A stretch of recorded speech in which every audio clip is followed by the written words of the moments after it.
Welcome to another weekly episode of Marked Out Radio. We are the premier podcast focused on the hobby of collecting autographs and photo ops from celebrities. We talk about autograph conventions, on-the-street encounters, and everything else about this hobby. I'm Sean. And I'm Dana. And we are on the heels of Monster Mania Con in Cherry Hill. But before we talk about that, a lot of stuff happened on the Marked Out autograph collecting community on Facebook this week. First and foremost, we launched the Marked Out Pro Wrestling Tees shop. Yeah, we had that little soft launch for a while, but you could almost say we have our Blue Chew sponsorship because this was a hard, full launch.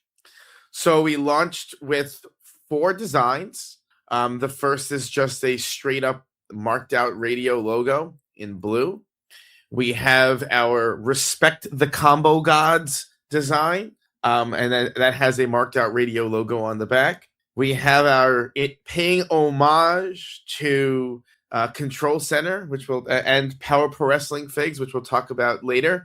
We have our Staten Island Blue, our blue deco shirt with the Marked Out Radio logo, and of course our friend of the show shirt for those friends of the show who want to be acknowledged. So all you limited adults out there, that one's for you. And let me just say, we will be donating 100% of the proceeds, not even the profits, the proceeds from the Combo God shirt directly to offerings for the Combo Gods. That's right. This money will not be spent on anything productive, anything worthwhile, anything that enhances society in any meaningful way. It's really just about paying homage to our overlords, the Combo Gods. What else do we have going on today? There was a discussion about missed opportunities or cast reunions you would like to see, and a whole discussion got launched about Office Space, where we once again learned it was another movie you haven't seen. Well, this one actually matters. This was actually an iconic classic movie. Empire Records is like, oh, well, if I'm not going to get into it again, but it's a niche movie from 30 years ago. This one I feel bad about not seeing. How are you making that determination? I mean, I could pull up the IMDb ranking on it as far as how much engagement it gets. I don't think it's very high. No, but I mean, Office Space was a niche movie. It wasn't a box office success. It's a cult movie. It has entered my awareness, so I am basing it solely on my own experiences. I have seen Office Space all over the place. I have never seen until now, when you mentioned it, Empire Records. I really do think you fall victim to that. What is seen to me is noteworthy kind of mentality. It's very interesting. But Office Space the Office Space is known for basically starring Jennifer Aniston before she was like big, Yeah. But it's a worthy movie. It's Mike Judge, and the whole cast, cast aside from Jennifer Aniston should be doing cons. Is really what it's all about. Basically. I don't know. I mean, it might just be my awareness, but I mean, I've seen Office Space, which I think it has a bigger cast. I think that's also largely what it is. But yeah, this one I feel bad about not seeing. There is continued and spirited discussion about frame recommendations, and I'm going to be very honest. These kinds of discussions make me really nervous and continue to make me really nervous, mostly because a lot of people chiming in just don't know what they're talking about. And so again, I really want to reiterate, you have to be very careful who you're listening to. And you really need to read about your different framing options, because, if you have high value pieces, if you have pieces you care about, you have to spend money on framing. There's no way to do it right on the cheap. And I need to be really kind of forceful in saying that. There's no way to do it right on the cheap. If you use inexpensive frames, your pieces will eventually get damaged. Maybe not today, maybe not tomorrow, but they will. Yeah, I understand where it comes from, but if you have spent hundreds or thousands of dollars on an item, you have to completely strike the word cheap out of your vocabulary. Because here's the reality. If you can't afford to frame it right, you shouldn't be wasting your money to get it done. You should be saving that money for bills or whatever the hell you need, that you can't afford the frame. It's just that I'm not going to act above everything. I have things piled up in here, posters. I should have different bins that I just haven't gotten around to getting. So I'm not perfect, as the inventory segments have shown. But this hobby, when you're dealing with thousands of dollars worth of luxury goods, you can't talk about cheap. Cheap is going to get you in trouble. I would even go so far as to say, when you have something that you care about, really take the time to read about it. Years ago, I learned this years ago. My dad, when I was young, was very into the niche stereo market, right? And we're talking in the 80s, and he loved to have like sort of high-end stereo equipment. That was his hobby. And he always used to lament to me that there would be these people who they wanted to have these very expensive, one of his friends specifically, had this very expensive stereo system and then wanted to buy like the cheapest stereo speaker cables on earth. And, he's like, if you have cheap speaker wire, your sound going to your analog speakers is just not you're going to lose fidelity. So why would you spend thousands and thousands of dollars on speakers and then cheap out on the wire? At the end, you don't want to spend a couple $100 on wire. It's the same kind of mentality. People, they really want to cheap out on things they don't perceive to be important, but all it takes is for you to lose one major item to get wrecked by a cheap frame, and you learn your lesson that way. So rather than wait for that to happen, learn your lesson from people who have experienced this before. Yeah, I really couldn't say it any better. And just to sort of swing back around, because after we had our discussion with Office Space and Empire Records, I was doing my little research on IMDb. Office Space is ranked 956 in popularity, for what that is worth, and Empire Records is in the 2100s. So as far as engagement in 2026, I think Office Space, again, for whatever this... Actually, those are really not that far apart when you think about how many movies there are.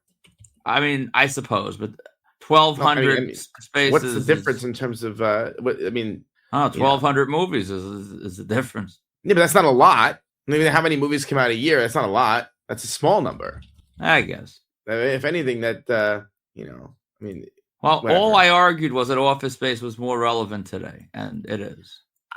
I would say that. I think my point was Office Space isn't particularly more noteworthy than anything else. It's a niche thing, I guess you can look. There was an interesting debate about Office Space that emerged when The Office became popular on TV, because Office Space and The Office kind of take opposing views of the same concept of the idiot boss, right? Because in Office Space, the idiot boss is repulsive, where you're just repulsed by his existence on you. Just even looking at him on screen makes your skin crawl. Whereas in The Office, the idiot boss is like lovable, It's kind of an interesting counterpoint. I think as a sitcom, it played better to have the boss a little more endearing. But there's different worldviews represented there. But go ahead. I'm not saying worldviews aside. I'm saying if you want people to tune in for 7, 8, 9 years, I think that's the smart play. You don't really want someone that's like you just hate. But I know it's different worldviews. But if I was making a sitcom on network TV, that's the worldview I would take. But anyway, the star of Office Space, Ron Livingston, he really should do cons. He's in The Conjuring. He's a perfect name, I'm saying. Yeah, they all should. Speaking of irrelevant properties, right? What else happens on the board? There was that I was fascinated by this. Did you post this, or did you did, right? Yeah. So Christian Bale, I guess he arrived in New York and is doing some filming for a new movie. And so social media was aflutter with posts of people getting Christian Bale. You sent me a picture of like a bunch of cops who got a photo with Christian Bale, right?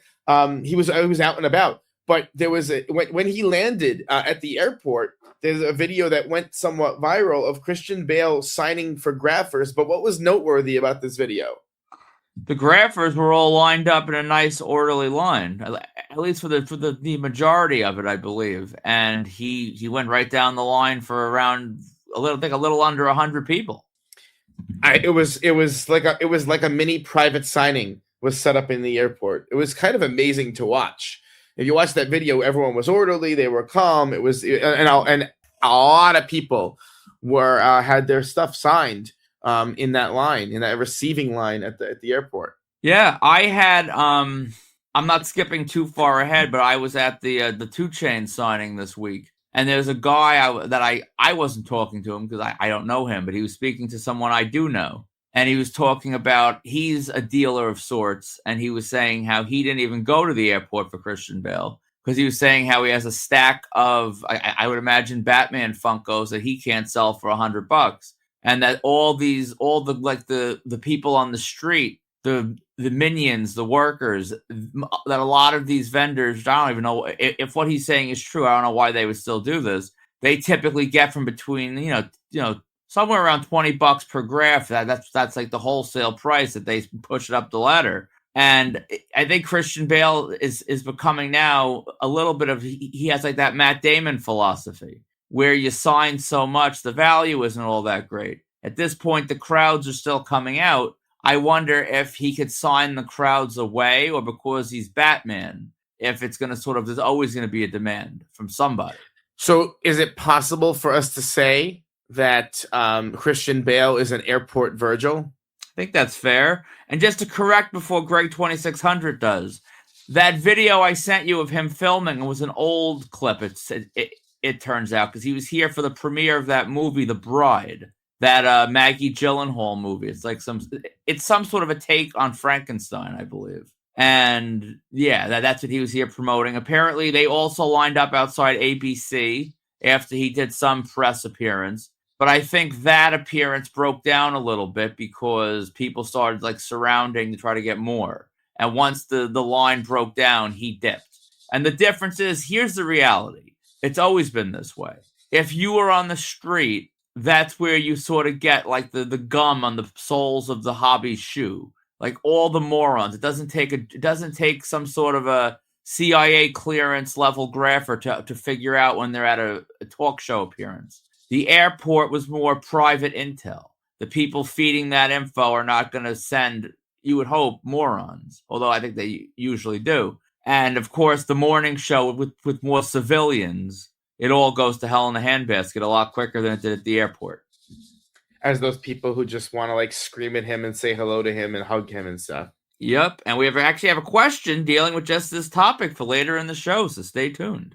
All right, so tell us about 2 Chainz. It was the most interesting thing about 2 Chainz for me is that the most interesting part of the report really wasn't. You skipped something, by the way. You skipped something that you yourself added. I did, yeah. You wanted to make fun of me. I did want to make fun of you. Well, only because when I make statements regularly that you deem to be outlandish, and then you go ahead and do what you claimed I say is outlandish. And here's a perfect example of this. You were carrying on this week about how you're out of the Toonie Terrors game. Toonie Terrors are like a set of these action figures of horror things, and you had started getting a bunch of them signed, and I guess you didn't want to anymore. But you said you're out of the Toonie Terrors game, and you were selling. So you ended up selling something out of your personal collection. To which I replied, because you always talk about how you never sell anything out of your personal collection. There's inventory and there's personal collection, and those are different entities. And because my claim is that everything is inventory, that everything, there's a price on everything. And you sold something, a Toonie Terror out of your personal collection. And I said, well, that's because it's not personal collection, it's inventory. And that's because ultimately I am right about that. No, you're fair. I am out of the Toonie Terror game for anyone that's interested. I don't know. I kind of got over their little aesthetic quickly. The whole horror cartoon thing, and then what really pissed me off is every single one has a vastly different bubble. So if you try to buy cases for them, which I haven't done yet, but like it's like you need multiple different sizes. It was too much, and they really don't maintain value very well. So goodbye, Toonie Terrors. I sold my unsigned ones in a lot. I sold a Mark Burnham the other day, and I think I have one or two still up on eBay, but they will be gone. So they have moved from the conceptual PC spot to the conceptual inventory spot. They switched realms, one could say. Yeah. All right. So speaking of 2 Chainz, to me, you kind of buried the lead, the most interesting part of the 2 Chainz event. But go ahead. What happened with 2 Chainz? Okay. Well, first of all, I think you're being a little bit dismissive of 2 Chainz' contributions to hip hop. He's not one of the greatest by any stretch, but he's had a lot of songs. He's worked with a lot of big artists. He has 2 joint albums with Lil Wayne, which is definitely something. But I went to the 2 Chainz book talk, book photo op. There was no signing going on. These were pre-signed books. It was at Barnes & Noble Union Square, and I know the headline for you was that it was hosted by radio personality, a social media personality, overall cultural commentator, Charlemagne the God. Yeah, who's probably a bigger star than 2 Chainz, in my opinion, anyway. I can hear the argument. I think I don't know if I would agree with it, but I think that there's definitely an argument to be made. So how it worked was it was at Barnes & Noble Union Square, and I always forget how many damn floors that place is. I kept going up the escalator thinking, all right, I'm going to see the event space. And the next floor, the next floor, the next floor. Finally, it's like up to like the 4th floor. I'm like, did I get the wrong day? Did I come in here for nothing? And then up on the tippy top is where the event space is. I don't think I've been at this store since probably Lupita Nyong'o, which was like pre-COVID. You're talking like 7 or 8 years ago. So I got up to the floor space. I saw people. I saw a couple buddies up there. Got to chatting, and how it works. Which with the weather, luckily there was a talk. The talk wasn't amazing. They never are. This may have been a little better than some. And because of the talk, there was no line outside. They have all the chairs set up inside. And how it always works is you sort of work row by row by row when they call for photo ops at the end. So I basically punted on getting a seat. I stood up in the name of content to wait for 2 Chainz and Charlemagne to arrive. I captured 2 Chainz like browsing the book rack, which was extremely enticing and exciting video footage. And I then watched the talk from my feet outside of the little like holding area where the fans were, because I planned on going for Charlemagne at the end when he would exit the stage area to leave. So overall, what are your thoughts? You satisfied? Yeah, it was good. Charlemagne was honestly his expression, like he never smiles in any photo, period. And I never really knew what he would be like personality wise, but he was actually very cool. Yeah, security was trying to get him out of the store. He pretty much turned his ears off, did not listen to the guard at all, and just kept taking selfies until, there were probably like 15 of us that wanted him, and it looked like damn near all 15 of us got him. After that, I kind of did a marked out trick to circumvent some of the line, which I didn't feel bad about because my rightful place in line would have been where I ended up going. I just stood outside the pen. And these new events are great the way Barnes & Noble does it. Like I always prefer just, here's my phone, take my picture. You're not waiting for links and uploads and all that crap. So it was good. 2 Chainz was good. Yeah, no complaints. It's funny. So while you used Lil Wayne as a reference point to describe 2 Chainz, so just FYI, Lil Wayne is an enemy of the hobby. He is on multiple occasions. He and his label have sold signed CDs, and 100% of the time, those are secretarial. Those are forgeries. So do not. That is accurate. Do not buy signed Lil Wayne products from him or from his label. They're all forgeries. I'll be honest. An enemy of the hobby. A lot of rappers are. When I got there, my buddy pointed out that at the register they had a few signed vinyls and CDs that 2 Chainz brought. And I was going to walk over there and like look and compare And then I'm like, I don't really need to drop another like 60, $70 when I start buying multiples. And I just didn't, because I like vinyls for myself, but you got to start shipping them and packing them, well, it's an ordeal. And you got to be careful with rappers. You got Yeah, so I didn't want to play that game. Yeah. Yeah. So it's just as a note on Lil Wayne, because he's a particularly egregious enemy of the hobby, because it's pretty much every album he puts out, there's a signed edition that's not real. So it's, even though we're recording this on Saturday, but we're able to make our Monster Mania report because of the absolute fiasco surrounding our Monster Mania plans. So if you guys pay attention to the marked out autograph collecting community, you will know that our original plan was to attend Monster Mania on Saturday, and then in the evening host our very first marked out social event, the Sharpie Social. And as they say, the best laid plans of mice and men often go awry. Dana, what happened? I was hesitating to lock in tickets for any particular day, because there's been family stuff going on, and I wanted to be flexible in case I had to visit anyone or anything, could have gone south. So I just wanted some flexibility. So I was hesitating. This was like Monday or Tuesday. I wanted to make the purchase on Wednesday. I felt by Wednesday I would have a good feel for how my weekend was going to fall out. And of course, I somehow the mysteries of the algorithm, I did not, and I don't think you did either. We didn't see the Monster Mania post. They did everything right. They were warning that, hey, tomorrow these are going to sell out. Get them now. And sure enough, they did.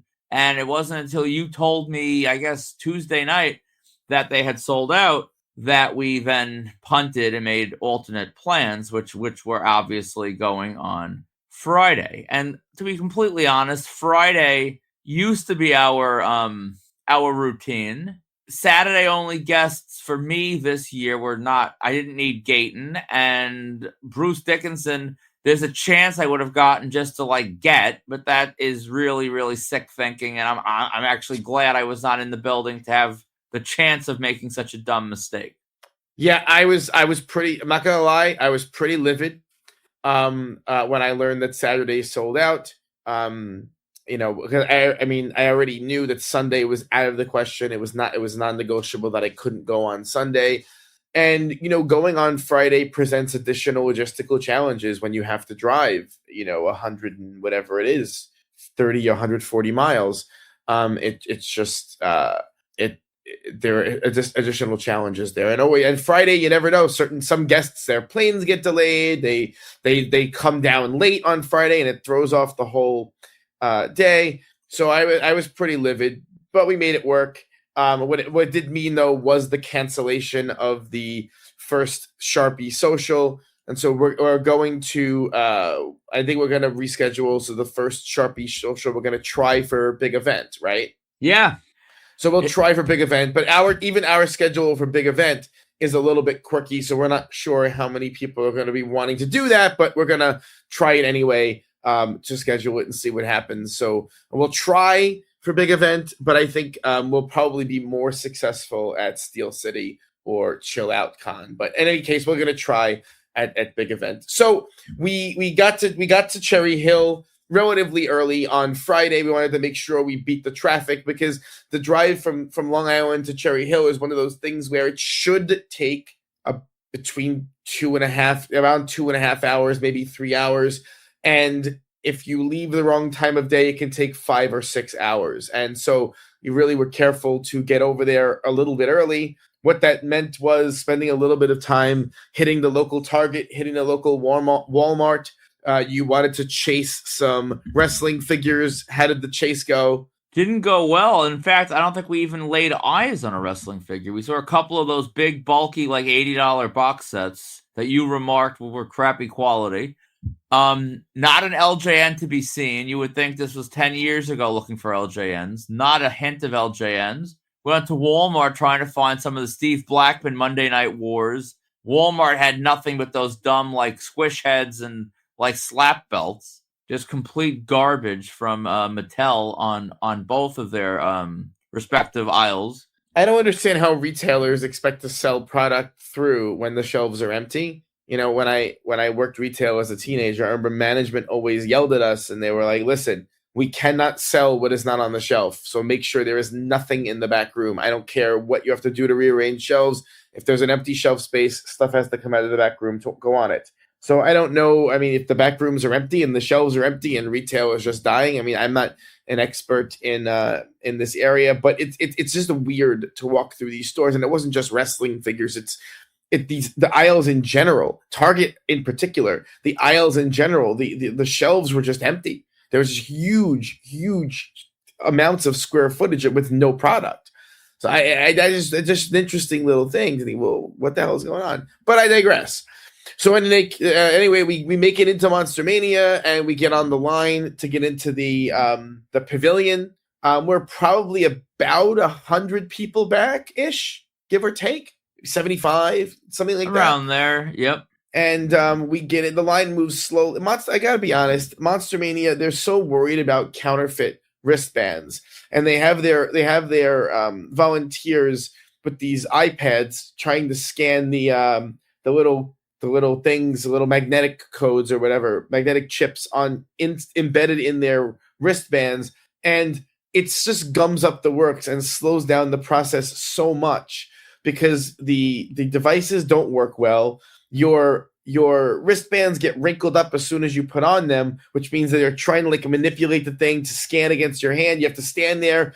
The people operating the machines are often elderly or limited in some way, and then it just takes a really long time to move around in Monster Mania. And I understand, obviously, they want to make sure that people aren't counterfeiting wristbands, but I think now more than ever, you really lose a lot of the freedom of mobility in this con, because you're constantly bottlenecked by people kind of fumfering around with these devices trying to scan your arm. If it was a seamless system, I would say go for it, but it just isn't.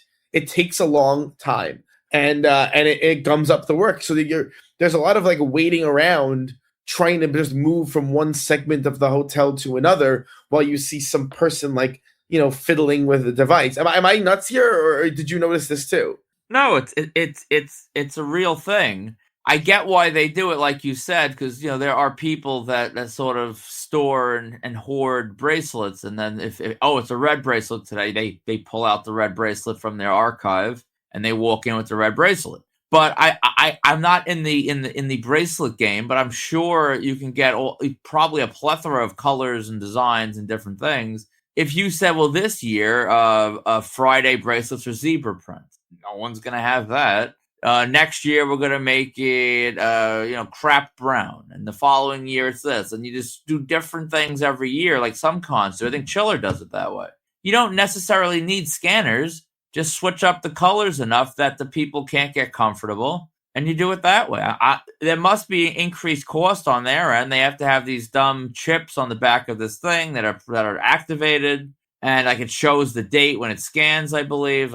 There's some technology at work here. This is not free. I don't think it's necessary. This is not New York Comic Con. You don't need badges, and even if it was New York Comic Con, you can move freely around the show floor, all levels, without re-scanning. You scan in, you scan out, you're done. It's probably the weakest and worst flaw in Monster Mania's game and design, if you ask me. And right, because I mean the New York Comic Con badges, they scan instantly. The technology is far superior.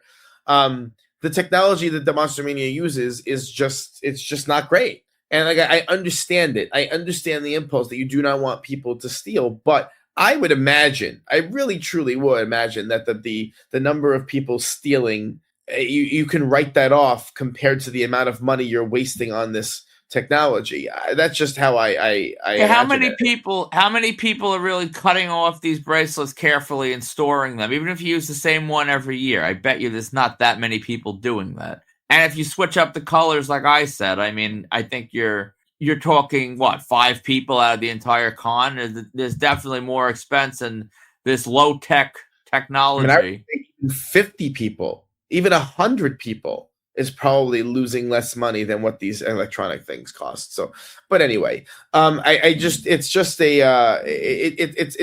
frustrating. It was frustrating getting into the Riverside Pavilion because we were not that far back, and yet it was just like waiting and wait, and you're just seeing like an elderly woman standing at the door, like wiggling the iPads trying to get it to work, and you're like, oh my god, and it's like, again, I don't blame these volunteer workers at these shows who most often are unpaid. It's just these shows are making a lot of money and they need to improve the user experience, because the truth of it is they are making a lot of money. A lot of money. Saturday sold out. That's a lot of money. I mean, I pointed it out to you yesterday. On Friday, the most prevalent wristband that we saw around, I was pointing them out to you. What were they? VIP. There were VIPs everywhere on Friday. Everywhere. They sell a lot of VIPs, and those VIPs are expensive. And what you're getting for the VIP is not that much. You're getting a jump the line card. And that's really what you're paying for. All the other stuff. Don't forget the T-shirt. The T-shirt is very a T-shirt.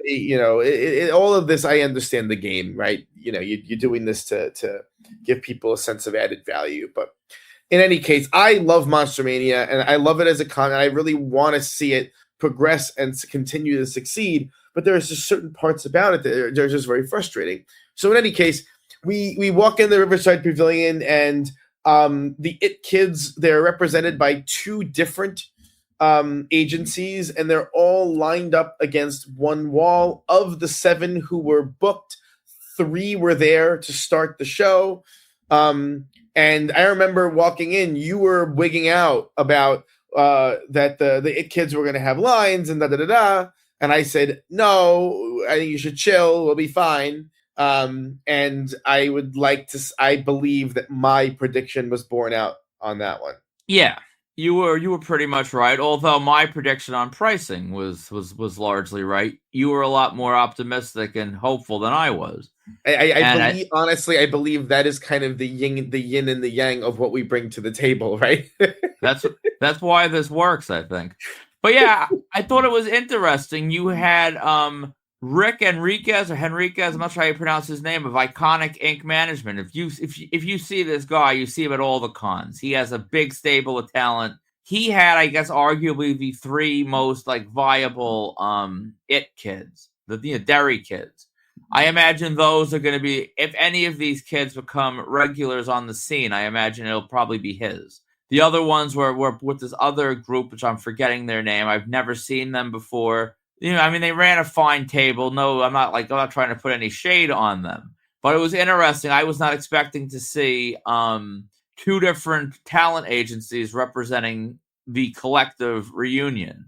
But 2 notes about that whole thing. The first note is you have 2 different agents that were able to sort of work it all out, and we had group photo ops, something that the NWO, Hall, Nash, and Hogan could not do at wrestling conventions. So, I mean, score 1 for celebrity shows for being able to sort of figure out how to make money. Second point, the newer group with the little, with the more outlying talent from Derry, they all had the same pricing, which I guess is smart reunion strategy. But I mean, some of them were dead and buried in episode 2, and they really shouldn't have been the same price as the stars of the season. But that's what they did. Yeah, I mean, the prices were 50, 50, 80 for the kids.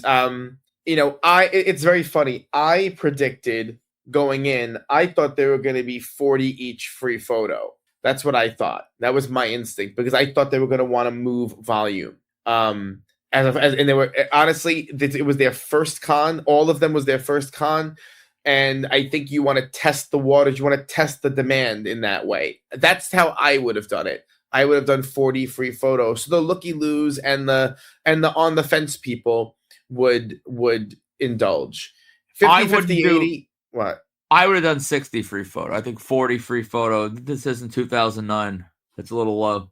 I mean, for teenagers, this is their first and only credit, most of them. And the whole point is to draw in repeat business and new people and impulse buys, and it did not accomplish that. At 50-50-80, they did, I say they did reasonably well, and the more prominent of the kids, like Richie and what's the main girl, the one I know who's, her actual name Matilda, but the character name was Marge. oh, Marge. Yeah. And they did well. The lines were I wouldn't say long, but they had 40, 50, 60 people with not too bad. A lot of it's funny actually, because I know when we make fun of people on Facebook, we see people complaining about like the Funko flippers. We mock people who complain about that, because the Funko flippers who pay retail at the table are really driving a lot of business to these celebrities, and so you got to deal with it. That's how celebrities make money. And we were behind 2 Funko flippers, and all I was thinking to myself when I'm watching them is, I just don't know how you're going to make any money on these kids. A lot of them were getting Pennywise Funkos signed by the kids, so you're paying $10-15 a Funko, even wholesale they're $8, and you're paying $50 a graph plus travel plus storage plus whatever. There's not a lot of wiggle room there to make any money, but I mean, it was interesting to watch. But it's funny because I caught myself complaining about them, but not for the reason that they were wasting time, but more like just sort of watching them fumble around with these full bags of Funkos. You just kind of roll your eyes at their ineptitude. Yeah. I'm actually going to watch eBay a little bit, just out of my own curiosity. I think on some of the kids, I think on Richie and Marge and like the more key kids, I think until they do another appearance or until they go in for a private somewhere, I think even at retail, you may be able to work. It would be a lot better if JSA was allowed into the show. We didn't have to you don't have to deal with Monster Mania stickers. That you could get it all done to the nines. You don't think that one of the big vendors like $7 or Azobi or Dark Parlor set up a silent private with these kids? That therein lies the question. At this point, all we can do is go on what's public knowledge, and as of now, there isn't any. But I agree, it would seem logical that they did, and once they do, you're done. But I mean, like today, tomorrow, the next couple days, if you're quick to the punch on eBay, I think you could probably get a couple people to jump at 149, 169 on some of these bigger names. I gotta be honest, the Funko market is changing though. We were actually discussing it's a lot harder to sell in-demand items.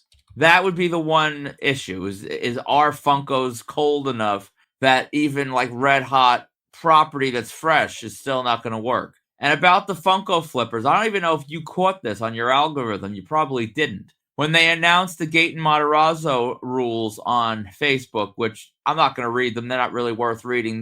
The headline was that there is a limit of 10 items, or no, that's it at the table. You can't do more than 10. And of course, you have the idiots on there that are, it should be less than 10. It should be 2. And I responded that, Gaten is there to make money. And why is he's 100 per. He's going to turn down $1,000 from someone. I think he's nuts to turn down $10,000. And honestly, I doubt if he really would. If you woke up with 20 items, he's going to say, no, put that other $1,000 away. I doubt it. But that's what they're pushing. And I said that. And then it turned out Gaten Matarazzo's father, or at least I saw that. I was going to rip him. But so it was his dad, and I didn't. Yeah, I was actually going to make fun of him for like naming his. Then I'm like, wait, this is probably his dad. This is not some weird superfan. It's just a weird, parent exploiting the child-starred child, which is how they always are. And I don't think he realized that I was like actually standing up for Gaten. He's like, oh well, he wants to see as many fans as possible. And I'm like, yeah. My point was that you shouldn't have a limit of 1. That a limit of 10 is fine. I think he deleted his comment. I think he realized that he was off the mark, or I don't know, but his comment was gone. Oh, I didn't notice that. Yeah, but that it's always that damn cat and mouse game, and we'll get to it in a few. But we had one talent yesterday that there were no resellers, there were no flippers. It was just talkers and yappers, and that was the problem. But before we get there, how was your experience with the It Kids? How did your poster turn out? My poster looked good. We ended up. This is a hot debate that we had, and I know you're going to make fun of me for this. I was originally going to do Red Posca, and then I was kicking around the idea of doing Sharpie, and then I was all this stuff, and then you floated the idea of doing Black Deco, and I was like, and I was really hemming and hawing, going back and forth, and then you committed to Black Deco, and I thought, you know what, in the interest of keeping it simple on the lines, and also I actually was pretty confident in your analysis, and so I also rolled with Black Deco. So we do have now the same print signed with the same pen. So I know I'm going to catch shit for that, but at the end of the day, I think my poster looks great. The kids were doing character names. They were I think they were all very funny because they're definitely very excited to be doing this, and you could get the sense from them that they were excited. You know, I guess maybe this is part of my job to some extent, but when you see a kid who's like genuinely happy and excited, and it's kind of an infectious thing. And so I had a good time with it, and they were really, I mean, like the kid who plays Richie, he had the meta glasses on himself, and he was like, taking video of his line and things. It was funny. I liked when the kid that played Richie got like a little bit of paint under his eye, and you were like telling his handler / mother, I don't even know who it was, but you were like explaining to her how it's water based, and like all you really need is a little bit of water, and you can just rub it off. But I mean, I think like if that was deco paint, that would have been a little more challenging. Absolutely, because he got excited. He signed something with white paint, and he touched his eye. And it's a typical whatever he is 14-year-old kid thing to do, but it was funny, and I was trying to tell her, because they were getting nervous at the table. They were trying to like wipe it off with a dry tissue because they're all because let's face it, most people, I guess there was a heightened level of anxiety among all of them, but I don't think they really appreciated or heeded my suggestion, but I tried. You did. And honestly, the kids, I've been outspoken in the past, and I don't really blame the kids for this. If anything, I blame their parents for this. But when you meet child stars, usually they're like so creepy, almost to the point that you're convinced that they're like 50-year-old, like little people masquerading as children, or they're like some sort of a robot that is activated for like, filming and press related reasons. And then they like power down in the garage when they're not in use. They always seem very like, I don't know. It's just like, they don't have the usual like spark of a kid. They just seem like little, like adults. It's weird. These kids still, for the most part, seem like kids. The one little girl was like overly like she seemed a little bit like the closest to how a child star normally is, of being like super, like, here's how you should act in this situation. The rest just seem like kids. And as a teacher, like you said, it's like seeing these kids being genuinely excited about all this, it kind of made it a little more fun in a way that like a lot of these like autograph lines aren't usually with adults. I agree. So all in all, we actually passed on the combos, which you made a comment about. Why am I passing on combos? It felt weird. I had a whole thing with class about this. He wanted to split table ops. And first of all, I don't like splitting table ops. I really don't. It's a lot harder to like make them look not split. It depends. When it's like people that I do a lot of splits with, like Lanza or Ira, you never want to do splits at tables. So it's really just them. I'm fine with them. But in general, I'm not shopping for table op splits. When you were telling me, maybe they're 40 free selfie, or even 60 free selfie, which is what I floated as a best case scenario. I'm like, I'm not going to pay $500 for a group op when I would have free selfies. Anything free selfies, I'm not buying the group op. As cool as the group op is, I'm not going to spend $500 for just being like this. Everything is frivolous in this hobby, but when you are talking like frivolous squared, that's where I have to draw the line at some point. But they were not free selfies. So I made the decision to spend the extra $200, which was like $250, maybe $260 over what I could have done with table pictures. But I mean, for half of these kids, they weren't that memorable in and of themselves. And it's like, maybe that's Richie, where it gets quirky, right? Yeah, maybe the main 3 or 4 as solo ops would be fine. And maybe you could argue they have bright futures. And, someone like class would say, oh no, now you're 3 away from them in the group op. You should have done solo table ops. On some of them, sure, maybe. But in general, no. I went with the group up, passed on combos, which felt weird. But honestly, it was a little easier. You have your hands full with poster and the pen and all this stuff. As it was, I almost forgot crap. I forgot my tube at one point. So You were a mess at the beginning. Very, Yeah. very flustered.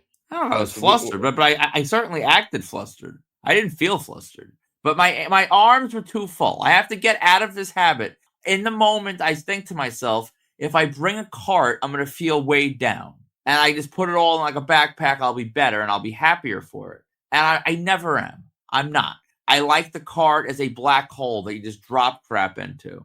And it's there, and you just grab the handle and you go. And I don't think I'm ever going to do a major con like this without the cart, because it's not easier for me.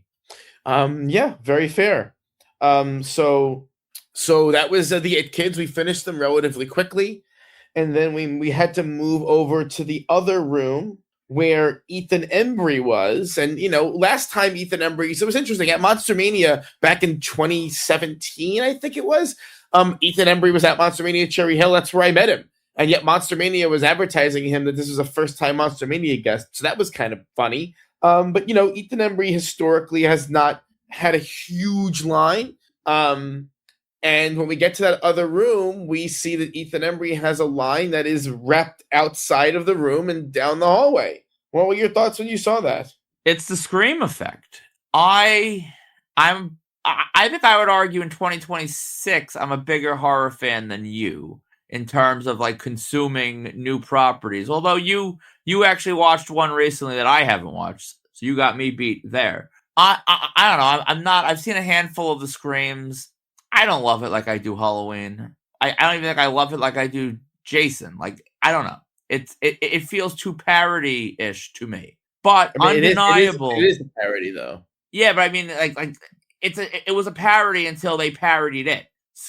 When I say parody horror today, I think Scary Movie. I think all those are like the Wayans type movies, and yeah, those are horrible. I agree. This has a little bit of substance to it, despite being a parody. Yeah, that's my point. When the parody is parodied, the original parody is not quite so much a parody, or at least that's by my philosophy. I'm not that huge on it, but anything that touches Scream is huge. And you had not Lillard. You had Skeet in the building, who isn't Lillard, but Skeet does pretty well. And Embry had the Scream effect, but he also had the effect of being a complete blabbermouth. And then people want to blabber to him. And it turns out that a 20-person line that in and of itself is not that big. And if you ran through it in a reasonable time, you wouldn't see a big line and it would be business as usual. Takes forever. So we were dealing with that. So how once we finally made it into the room, you can be honest, how did I conduct myself while I was in line? Well, you did tell one funny part was when we were complaining about people who chat too much and talk too much to the celebrity. The guy in front of us said that he likes to chat, and you told him that he was now your enemy, which was pretty funny. To be fair, he laughed when I said it. I mean, I don't know if he thought I was serious, but I was serious. But I did say it with a smile. He laughed. But I was carrying on because it was one moron after the next, doing everything they could to extend the interaction. Now, look, if you want to have a nice interaction for a minute and a half, 2 minutes, that's fine. But there was this one woman who was repulsive in every way, who was up there, I mean personality-wise, who was up there for like 11 or 12 minutes carrying on. And like just carrying on. And every time he had something to say, she was going on, and you could tell she was indulging. She was just relishing this moment of occupying so much time and space. And I haven't felt that much rage toward another human being in quite a while. But there were other people too who were just blabbering. Incidentally, the guy who was directly in front of us, who I declared our enemy, he really was only up there for like a minute or two. Yeah, he did it the right way, but perhaps you bullied him into limiting his interaction. So in other words, you're saying people should be thanking me for my service then? Yes. This is where you need a good handler. You can't have someone standing up there for that long. You gotta, he's not going to be, he doesn't want to be the bad guy, nor should he. at that point, as the handler, you have to say, listen, he's got a photo op, which he did. We really got to move this along. I'm so sorry. Hell, you could even say, if you see no line at the table later, you can come back and say hello. Like, say what you got to say. Get the person moving. You can't do this. You can't let your talent sit there for 10 minutes talking to one woman. But I guess the logic, I guess the reality is they know that we are nothing but junkies in line for the dope man. And we're going to, we are going to return when he returns, and we're going to still spend the money. And ultimately, what does it matter? I guess that's how little they think of our time, because they know it doesn't really matter. So what's crazy is we got in line for Ethan Embry at about 5:45, and his photo op was at 7:10, and the line was not that long. And by 7:10, we were probably 12 or 13 people back from the front, and they pulled him for the photo op. Now, we were a little bit concerned because we had our Welcome to Derry full cast photo op at 7:45. So we waited until 7:40. So we waited until about 7:35. He wasn't back yet, and so we left. And we asked the woman who was running the table to please hold our spot, which she did, thankfully. But and then we were there in line with the little rat Zach Linder, who and he was texting us, and basically by about 7:50 or so, Ethan was back at his table. But by that point, we were just about finishing up with the Derry photo op, and we made it back. And to everyone's credit, we were able to go back and resume our rightful place and take care of what we needed to take care of. Yeah, and listen, he was a really cool guy. It's just the idea that people take advantage, and then the handler. I honestly blame him not at all. He was engaging. You should be engaging as a talent, and that's what the handler's there for. The handler is there to sort of cut the interaction when it needs to be cut, and that's how it should go. And so I had brought, if you could believe it, 6 items for Ethan Embry, and there's a story behind this. I had ordered 8. 2 of them didn't arrive in time. I had 3 lobby cards from Can't Hardly Wait, and they had 3 original posters from Can't Hardly Wait. And you might ask yourself, why do you have 3 posters from Can't Hardly Wait? Well, Flipper. An original, yes, but an original Can't Hardly Wait poster was selling for like $100 on eBay, and I found one seller advertising 2, and I got him to ship me 2 for $13 plus shipping. And he didn't know what he had. And so, of course, because I hate literally everyone, I need people to understand that there are certain moments when I just I cannot believe the universe is treating me this way. I found such an incredible deal on these posters, and of course, the shipper shipped them like a complete limited adult. I received these posters in the mail. They were shipped in free postal packaging that had been taped together and MacGyvered together. I'm like, oh my God. There was a hole punched in the box.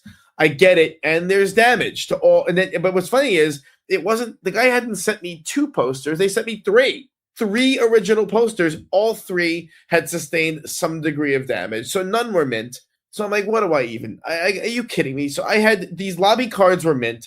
None of the original posters were mint. And I'm like, you know what? Screw it. I'll get all 3 original posters done. I'll see which one when I get home. I'll see which one has the least damage. I'll keep that one, sell the other 2, and at least make some money on it. Hopefully, Embry was totally eager. I have not seen almost any celebrity pay this much attention to using the right pen, making sure they didn't make any stray marks, making sure everything was dry, getting the quotes exactly right. Wasn't he meticulous? He really was. Very impressive. And so I got the items done. Dana helped out. We did a combo and a switcheroo, and we were able to get out of there. With everything intact and perfect. Yeah, it was a successful time, and at this point, this concluded our time at Monster Mania. I was going to get Linda Hamilton on some prints. I wanted an 11x17 of Terminator, But honestly, she's doing a private through. Well, I'm not going to give them a free plug, but she's doing a private through a reputable company, and the pricing through the mail is cheaper than what I would have paid at the table. So I'm just going to do it that way. So we didn't do anything with that. I didn't get any Terminator group ops like I thought I might do, and we were about to head out for our dinner before we hit the road and went home when we got a text message from the little rat. And he wanted to get dinner, even though the Sharpie social was canceled. He floated a Pascha party. So we did have the first ever Pascha party at the Silver Diner, which was actually where we were supposed to have our Sharpie social. And you were hemming and hawing about spending more money than you wanted to on food. It's very funny to watch. Yeah, I floated Taco Bell to the little rat. The little rat was concerned about having diarrhea, which, I mean, a little diarrhea is not going to kill you. But he really wanted to do the diner. You don't really take a stand in this, but you were leaning towards real food over fast food. So I was bullied. I was coerced. It was definitely aggressive tactics. I need a union rep for this one. But in any case, yeah, I went to the diner, spent more money than I wanted to, and I'm pretty sure I got screwed on the split. We were splitting the check 3 different ways, and I kind of made the tactical decision that if there was going to be a better of the 3 splits, that it would be the last one, because you would do, and then it would be whatever was left over. And apparently the last one was not the best one. I think I was shorted by about $7 or $8. But it is what it is. There was a great Pascha party. Great conversation was had. Great content was recorded. And, I mean, it may be the last Pascha party, because, I mean, I think we're going to have the Sharpie socials raging on, but it was good. Yeah, it was a lot of fun. Zach is an absolute lunatic in the best possible way, and it's funny, he kind of speaks with the same cadence that I do a little bit. So we're going back and forth about these insane topics. He is a very spirited debater about certain things. So it was a good time. Zach and I did agree that your hemming and hawing about the dinner was excessive, but all in all, it was a great Monster Mania. I'm so glad that I watched Welcome to Derry, because that allowed me to drop $1,000 at this show, which is more or less what it was. The photo op was about $540, and the graphs were $350 plus the poster. My poster was like $50. So you're talking $1,040. Yeah. Congratulations. Was it? Wait, there was $350. No, it was $390 plus 5. It was about $900, not $1,000. No, you said what? $390, 5. That was a math lesson on Marked Out Radio. Yeah, it's $540 plus $390 is $930. All right, there you go. Whatever, close enough. So anyway, but it was a great time.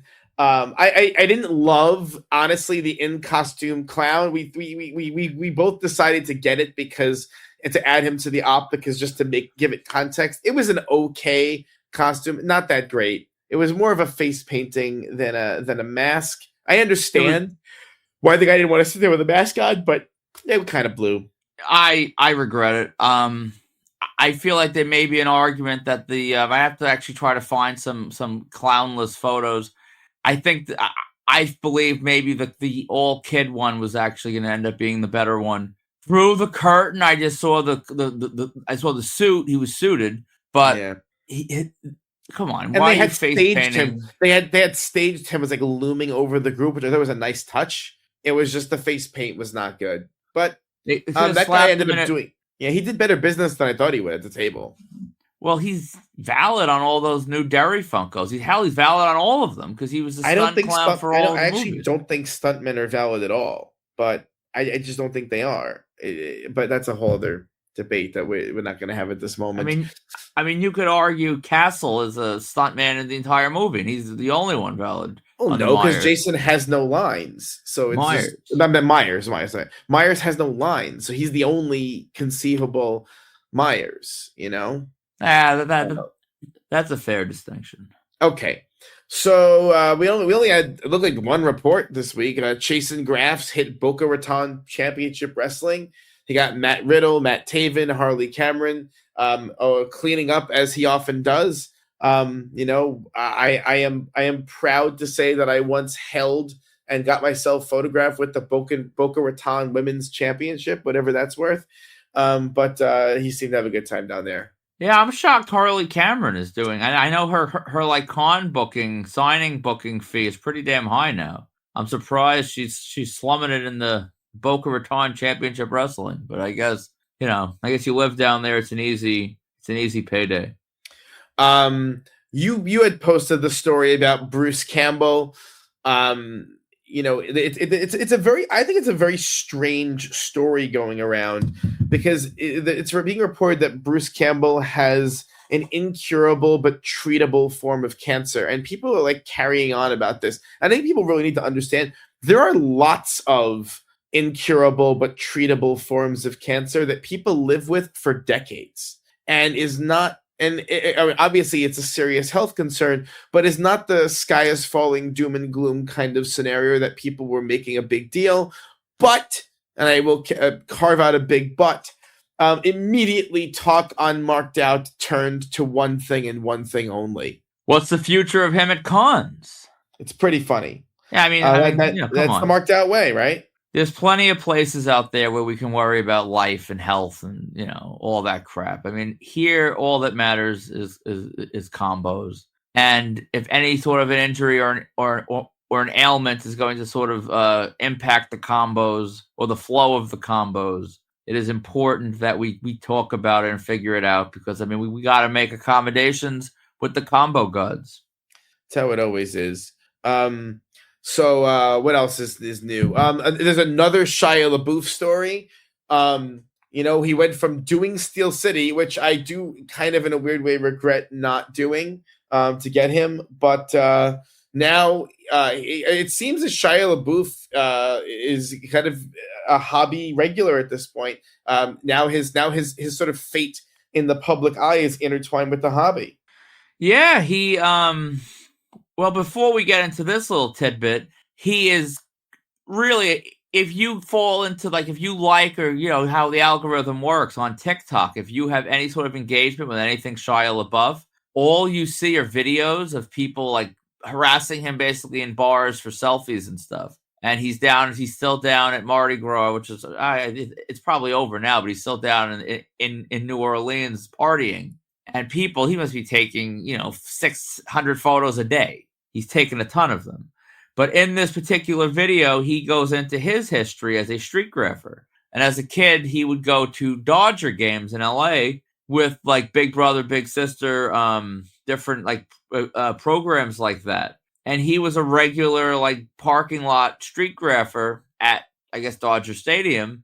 And he would try for Mike Piazza. And he said that Mike Piazza must have rejected him around 90 times. He points out other players like Hideo Nomo that would sign every day, and Piazza never would. And he talked about how that he feels that as someone famous, that basically that you should look up to the higher power, whether the conventional god or I guess even the combo god. And you should ask, like, if I have this skill, I have this notoriety, what can I do to help people? Which is honestly a very, even on like a secular level, it's a very good outlook in life. Like what can I do to sort of help people with what I bring to the table? And his rationale was, which again, only a combo hunter would understand this, that if you are having problems in your life, if your grandfather is sick, if your job is not going well, that getting this selfie with your, the celebrity that you like, or I guess that you just need on a Pokemon level, that it can make your life better, if only for a moment.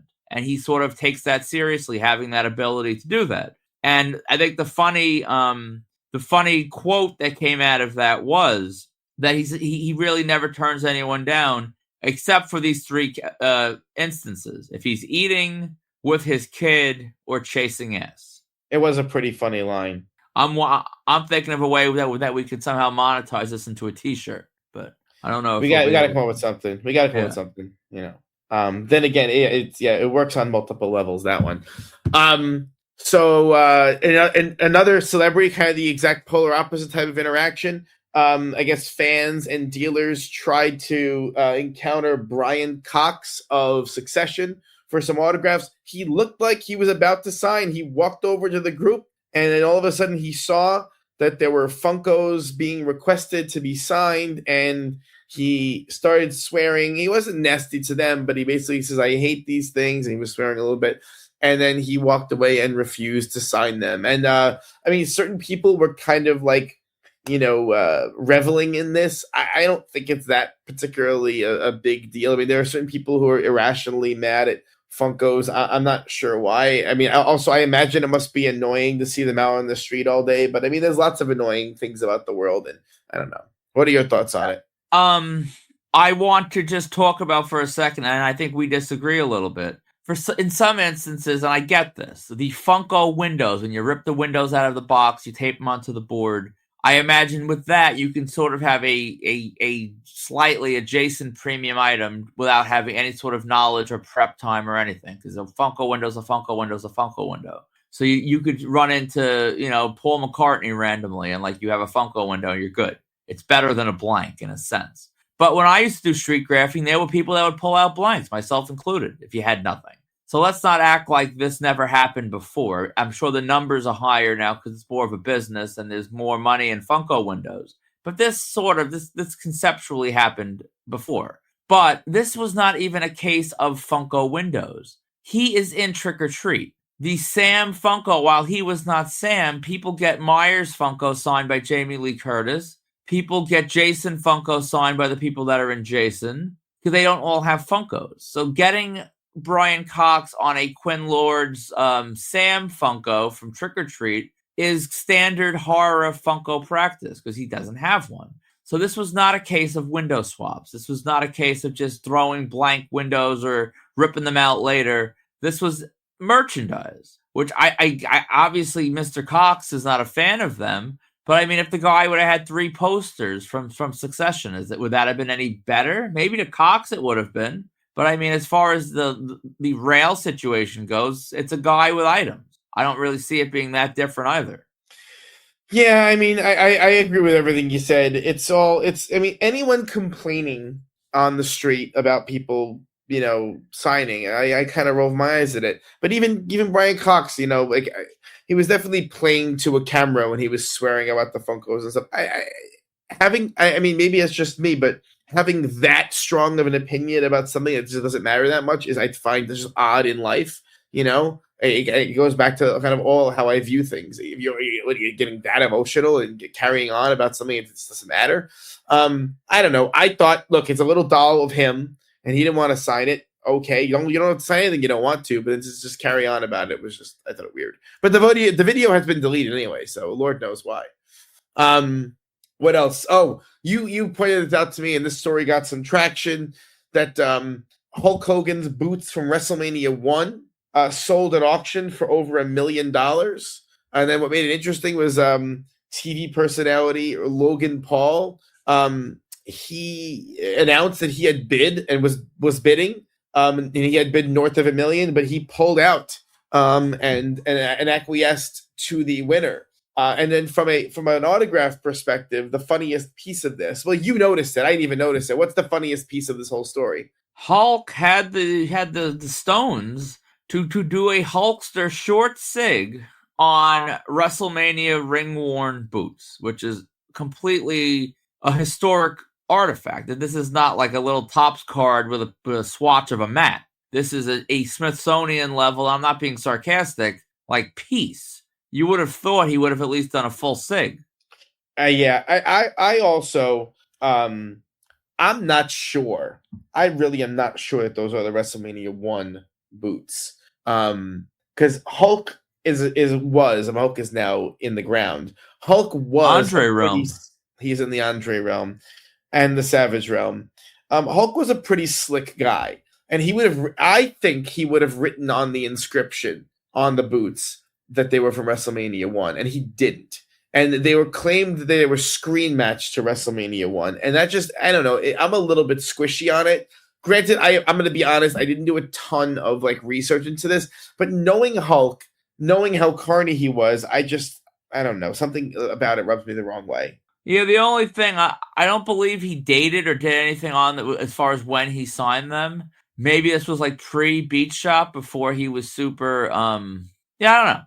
If he wouldn't have inscribed WrestleMania 1, I feel like I've seen him like when he saw the stuff that you had, like he instantly threw all the Gaga on the Mania poster, WrestleMania 18. He wasn't gonna like phone that in because he knew that was a premium item. So for him to do a Hulkster on something, hell, even if they're just ring worn to do a Hulkster is kind of weird. I feel like that might have been some like passive aggressive thing in that moment that he was doing that. He was always smart enough to know what the different signatures meant and like how the value would sort of be impacted. Although apparently not. Apparently not, given that this I believe is the first piece of wrestling memorabilia to sell for 7 figures. So for people it's interesting. For people that hate the value going up on these things because it costs more money, this is a bad thing for you.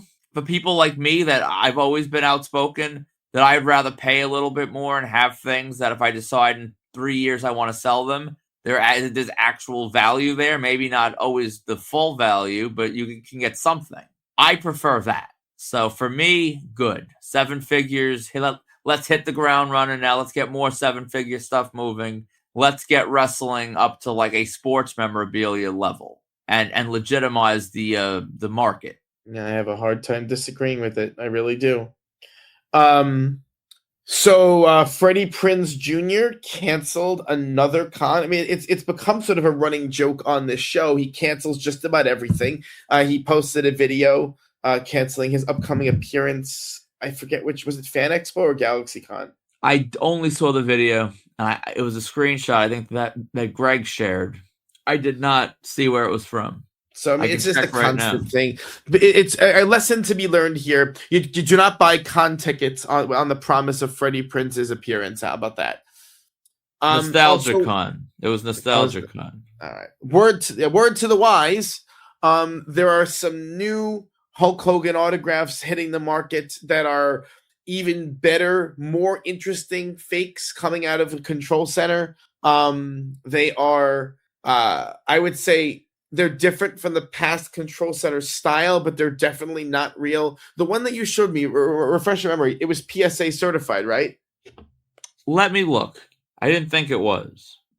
It's not, and it already sold for $86. All right, $86. So that's a little distressing. So what about it made you understand that it was a fake? Oh wait, it can't. Did it have what drew your eye to it? Well, by my eye, for whatever it's worth, it looks pretty good, but I mean, it doesn't look great. And then I'll be completely reactionary here, which I mean it's not scientific, but it's listed by Control Center, and while I know that they've dealt with a lot of talent, and I think we said this when we covered them in the past, I bet with their reputation, there's probably more real stuff coming out of there from like the Jim Duggans of the world than they get credit for. Because I mean, these guys will sign a stack for you. Like, why wouldn't they be real in a lot of cases? But when you see the willingness to start Hulk Hogan pieces at $40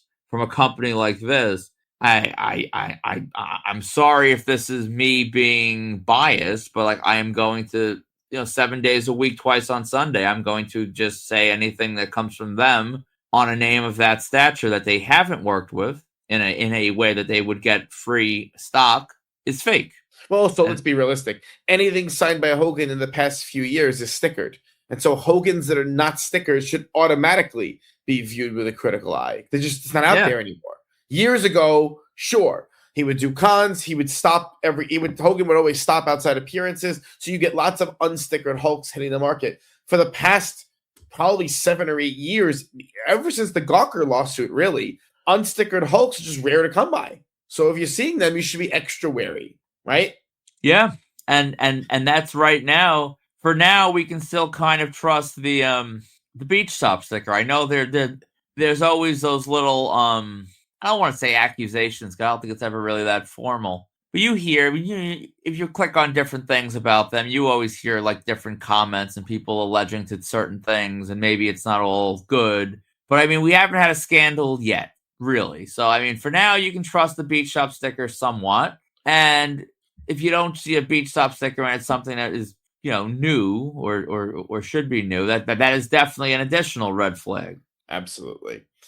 So we had Wicked Ink Wednesday again. Wicked the post was posted a little bit late because I guess the auto poster expired and we didn't see it to renew it. So people were posting, but as soon as it goes up, people start posting at night. It was just kind of funny. So there were 3 on there that caught my eye. A bunch caught my eye, but I picked 3. Greg 2600 posted his Home Alone poster. He had bought it with Daniel Stern and Joe Pesci on it. He sent it away to get Macaulay Culkin. He got some minor names on it. Now, when I look at a poster like that with all these names, all these big names, all these hard-to-find graphs, thousands of dollars already sunk into it, the first thing that pops into my head is, well, Catherine O'Hara's not on it. Do you think the same way that I do? Well, I think a couple things. First one being, I bought my Macaulay Culkin 11x17. I think it was 11x17. Yeah, it was. And I bought it with him straight up. And I think Greg said to me at the time, he's like, you should buy the one already signed by Pesci and Stern and then send it in. And that was a far more pricey thing to do. I didn't do it. And I probably should have done it because his looks great. I have a little more of a different outlook than you do. To me, Home Alone was, first and foremost, the trinity of Culkin, Pesci, Stern. That was it. That was the key dynamic. Then Catherine O'Hara's in a lower tier, basically all herself. She's in her own tier to me.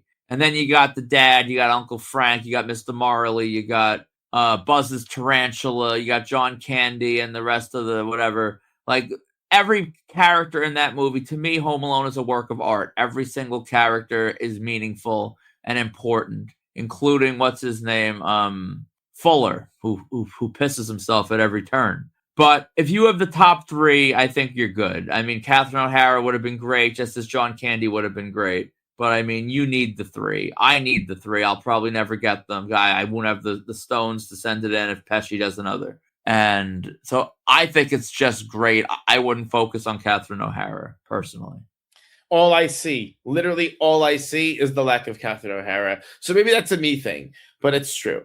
The captain, he posted his poster of Danhausen, who is now, he went from total irrelevancy to now hyper relevancy. So Danhausen is in, and the captain's print looks great.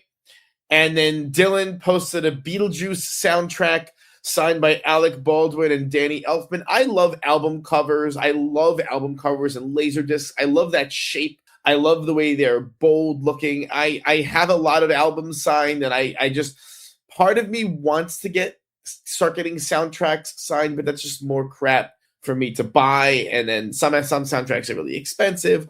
And so I've resisted that, but it looked great. Yeah, that was originally going to be my Beetlejuice plan, but then I don't know what the hell it was. Baldwin I think he canceled somewhere, and he was doing Chill Out, but I didn't want to deal with him. And I got a really good price on an 11x17 signed by Baldwin with JSA. So I just bought that and got Gina Davis on that. So yeah, I still have the soundtrack. If I ever see Baldwin running the Long Island streets, I will hopefully have it at the ready and see what I can do. But yeah, soundtracks are awesome. How do you feel? Here's an interesting question. If a movie has a soundtrack and a Laserdisc, do you have a preference if you were going to start one? Laserdisc. Because technically, and this is where you really get insane, which I freely admit that I am an insane person.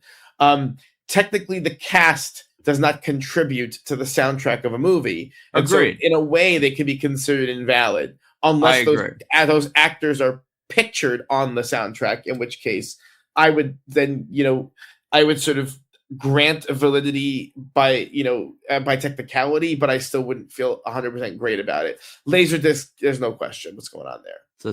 So they would be more correct in a way, and more on that later. Photo with Friday again. Awesome contributions. Nikki Six posted a fantastic shot with George Clooney, reminding me and you that we didn't go for him when we had the opportunity. Bob Pivaroff, every time Bob posts, I get excited because I know it's going to be something that not only do I not have, but that I want. And Bob posted an insane shot with Eminem. He is a combo god walking among us. Bless you. I actually tried to mute the mic and failed. Listen, in 30, 40, 50 years when Bob Pivaroff becomes a combo god, he will forgive you and bless you for sneezing during this broadcast, talking about him. So yeah, Bob will ascend to combo godhood. There's no question. It's an unbelievable shot too. I'm assuming Eminem is on like one of your Mount Rushmore lists of names you don't have. Probably, but I'm gonna have a really quick hot take. I think Eminem, in terms of his form and the way he puts verses together, his rhyming patterns and stuff, I don't really know if I could argue anyone's better than him as far as the structure and the way he just syllables and all of that. He is as good as they come. Have you ever seen? There was an academic study done comparing Eminem's wordplay to Shakespeare's. Have you seen it? I haven't. I don't think I've seen that one. No. I gotta find it and send it to you, because in terms of like creating unique sounds and unique phrases, he's up there with Shakespeare in terms of doing that. It's really an incredible thing. And I never really, because I'm not really like a hip hop person. I never really thought about any of that stuff, but reading it, because you know how many times you hear an Eminem lyric and you just smile at the cleverness of it. Yeah. But there's been actual academic work done on this to show that he's really like an extraordinarily gifted academic in a weird way. And like maybe in an alternate universe, he's some like professor, Yeah. But to sort of bring my point home, he's not. I'll probably go 6 months sometimes. I don't play an Eminem album. Lyrically and musically, I'm more of a, no, give me some Nas, give me Lupe Fiasco, who is a professor, by the way. He does, like he's done things at Johns Hopkins. He's been at MIT. Lupe does different, like little, like guest, like spots where he will teach a class about like writing and hip hop. Common people. I think we're going to say Lupe Fuentes, not Lupe Fiasco. No. And not Lupe, your cat, R.I.P. Well, my cat was named after Lupe Fuentes, the adult film star. That's why I brought that up. Yes, to answer your question, I would really like Eminem, even though he's not in my top 5 in terms of preference. But so if you had a preference, if someone said A-B, you could meet Lupe Fiasco or Eminem, you would say Lupe Fiasco? I would say Nas over Eminem. Lupe Fiasco, probably Eminem, because the combo gods would smite me for passing up such an opportunity. Lupe, I could probably just lurk in the hallways of MIT and catch him coming out of the lecture hall. I imagine he'd do it. Like, if I was sick enough to make the trip, I could probably get him. Eminem's not so easy. So Nas over Eminem if I had the chance, because he's just too amazing to me. And Eminem over Lupe, because the combo gods would smite me.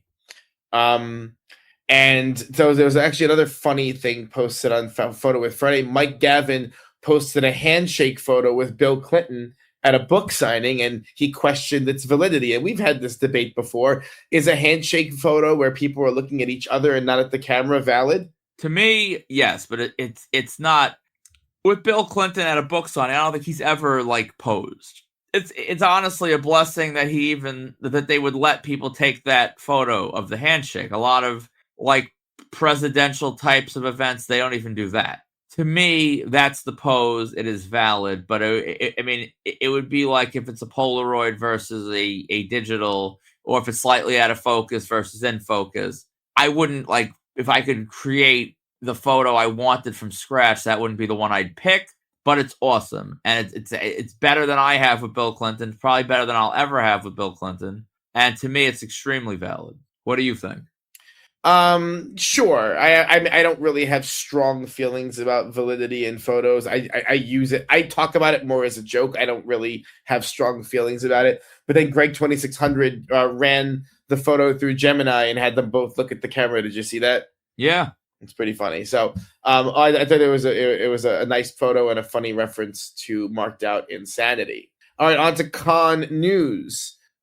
Steel City added a bunch of kind of lame names: Candice Michelle, Alan Covert, Ricky Rocket, Frankie Kazarian. Nick Carter canceled in favor of doing a charity concert instead. That's a big, big loss for them. It's also kind of a big loss for me because I was hoping to, get other people while a big chunk of women were in line for Nick Carter, and now they won't be. So they'll be, gumming up the works elsewhere. Yeah. I think I'm not a rock guy. Poison has a handful of songs I like.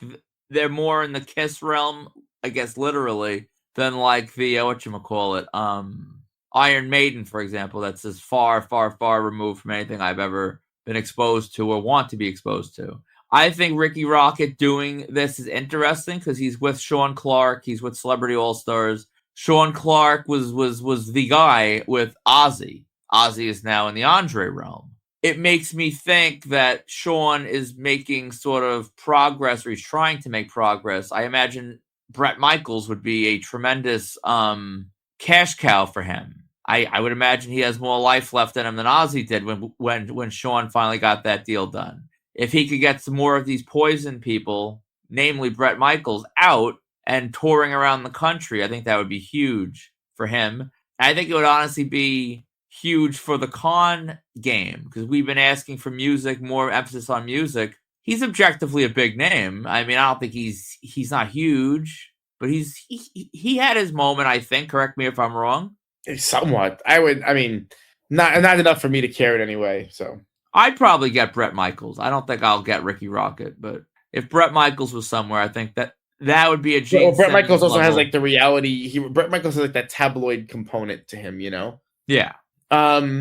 Terrificon added Freddie Stroma from Peacemaker, and they also added Steve Agee, also from Peacemaker. They're reasonable ads. I mean, Peacemaker has cooled off quite a bit as a property.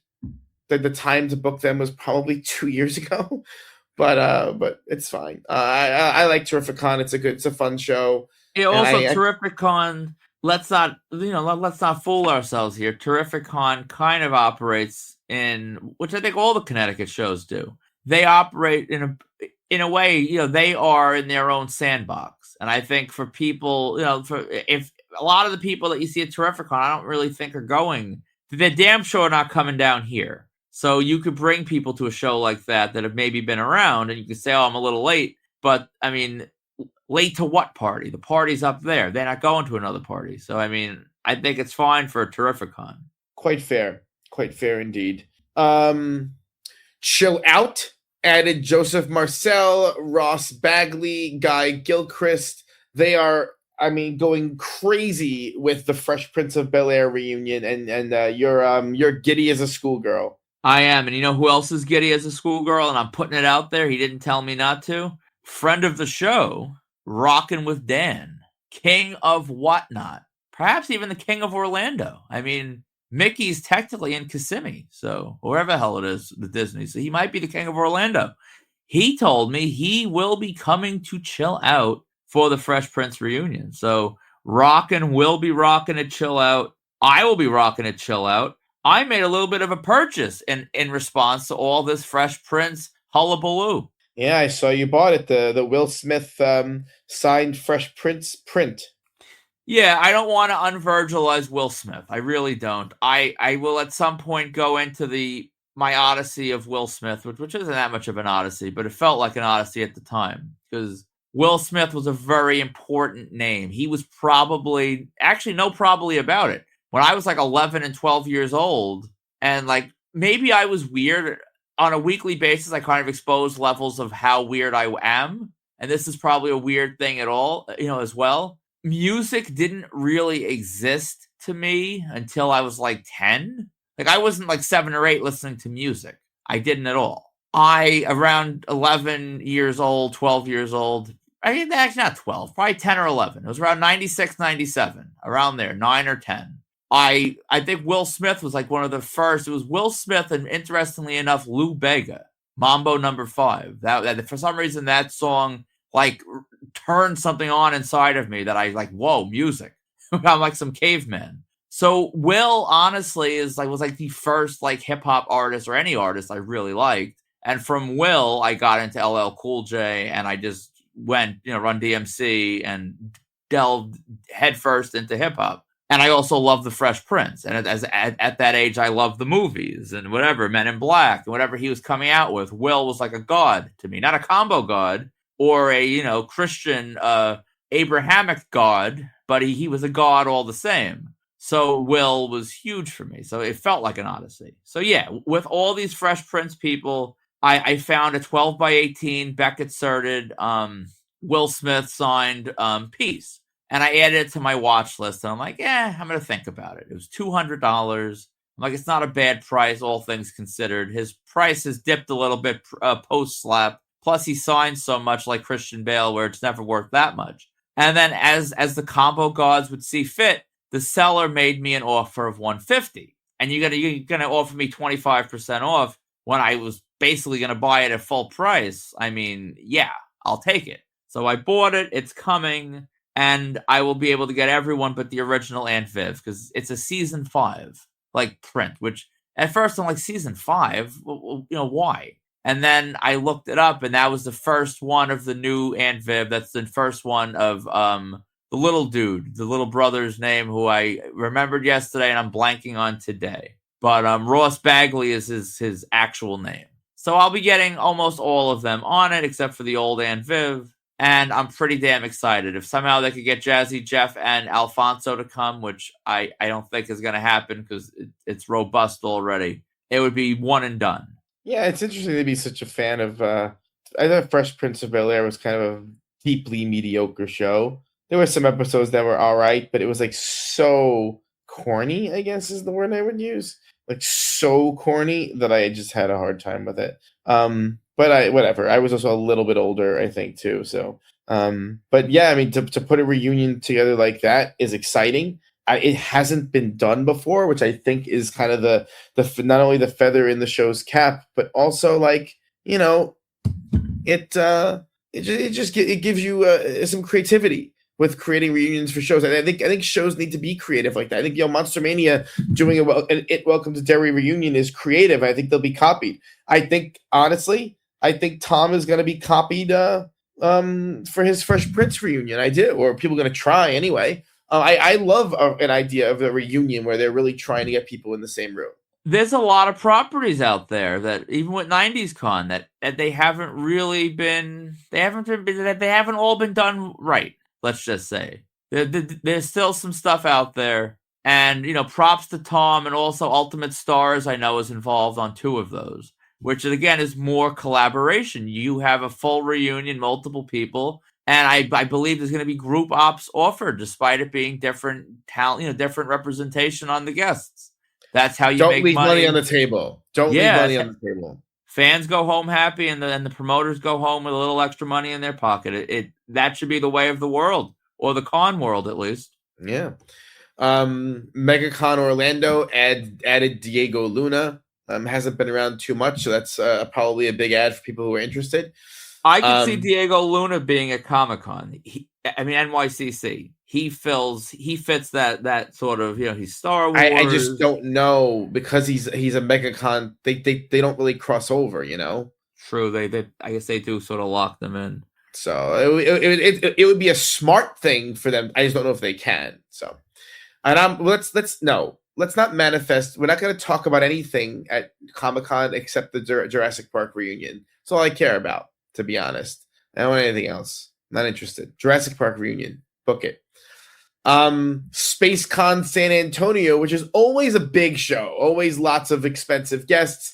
They have booked an X-Files reunion with David Duchovny and Gillian Anderson. It's been years, I think, since they've done one. They did one at New York Comic Con, actually, years ago.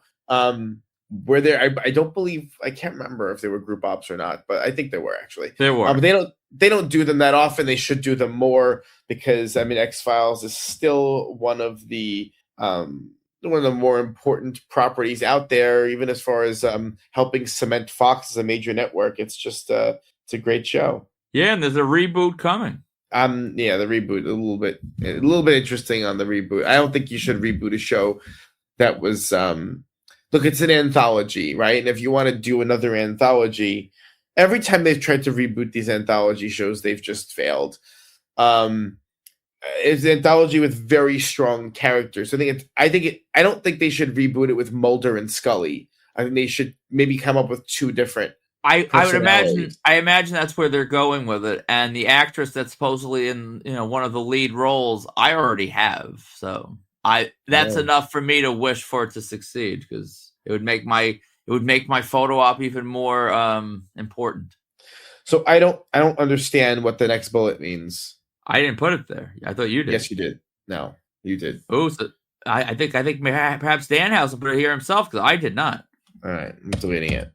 All right, good. That's the end of con news then. If you're shopping for autographs, check out www.markedoutcollectibles.com or our eBay store at Marked Out Collectibles. To contact us for any reason, email markedoutcollectibles@gmail.com or join the Marked Out Autograph Collecting community on Facebook. All links are in the show notes on Facebook and Substack. And if you want your event, product, or brand advertised on episodes of Marked Out Radio, reach out to us today at markedoutcollectibles@gmail.com. Please get your Marked Out Radio shirts on our Pro Wrestling Tees shop. That's pwtees.com or prowrestlingtees.com. You got to search for the Marked Out Radio store. And we'll have a link in the show notes. And we have a pinned post on the Marked Out Autograph Collecting community on Facebook where you can make an order. Those orders support us, but more importantly, you can rock some very fashionable merch in public. If you like what you're hearing, please subscribe on YouTube, Spotify, or Apple Podcast and leave a rating or review. You can leave a rating or review on Apple Podcasts. You can leave a rating on Spotify or individual comments on episodes on Spotify, or you can leave a thumbs up or a thumbs down or a comment on YouTube. So now it's time for our Marked Out vocabulary word of the week. The word is incorrect, and I noticed you tried to drop it today on the show, so thank you for doing that. It's only correct. So again, I think it's more appropriate for you to define these words, because really you were kind of a big part in propagating them once Steve started using them. So what does it mean for something to be incorrect? I feel like I'm actually a little foggy on the differences between incorrect and invalid. Like, it's different, but like it's not that different. So I'm trying to remember exactly. I don't think I use incorrect very often. All right, so I'll have to take the reins on this one. You will. So incorrect. All right, so if something is invalid, what that means is it is a correct idea that is executed improperly. So, for example, an invalid photo op would be people who are valid to get, meaning they're real celebrities, but they're not looking at the camera or something like that.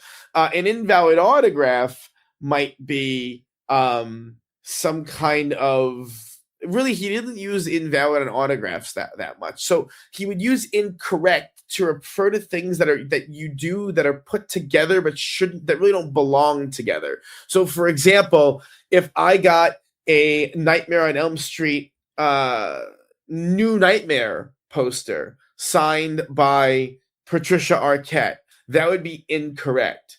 Or if I got my new version Intercontinental replica belt signed by Honky Tonk Man, that would be incorrect.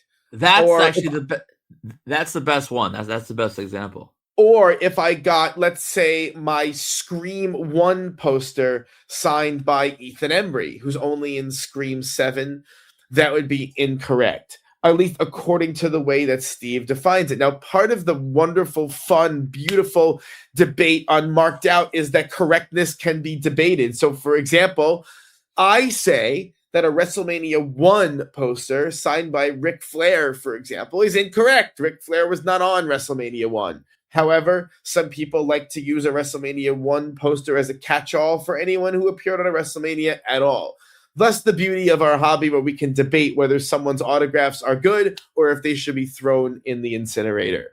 And so I tend to, as sick as this sounds, I tend to veer towards Steve's definition, his very rigid conception of what correctness is.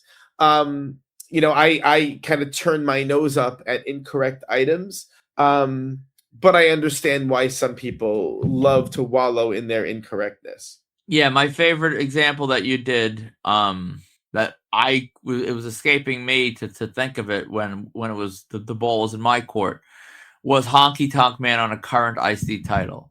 When I bought that collection, like I got the one Intercontinental title I had that's got Piper and Warrior and like Brett and other like golden era people. I can't remember offhand now exactly who, but there were a few more modern guys that didn't really hold that version of the title. That I at least from what I remember, which is crazy that I don't remember everyone on all my items, but that I actually subscribe to that level of correctness. It's better than invalid. It's not like it's signed by Bret Michaels, but I personally would keep you don't want modern guys on old school titles, even if they held the same title and the lineage equals out. It still to me is a little incorrect. So I agree with him as well on that one. So just to be clear, I would say something that Steve finds something invalid more tolerable than something that is incorrect, because something that is incorrect is almost offensive to the eye. And so we had an argument yesterday that the little rat Zach also engaged in. So the question of whether a photo op with Michael Biehn, Linda Hamilton, and Edward Furlong is correct or not. Now, just to be clear, if I got a photo op with all three of them together, that would be valid if they were looking at the camera. So validity is not in question.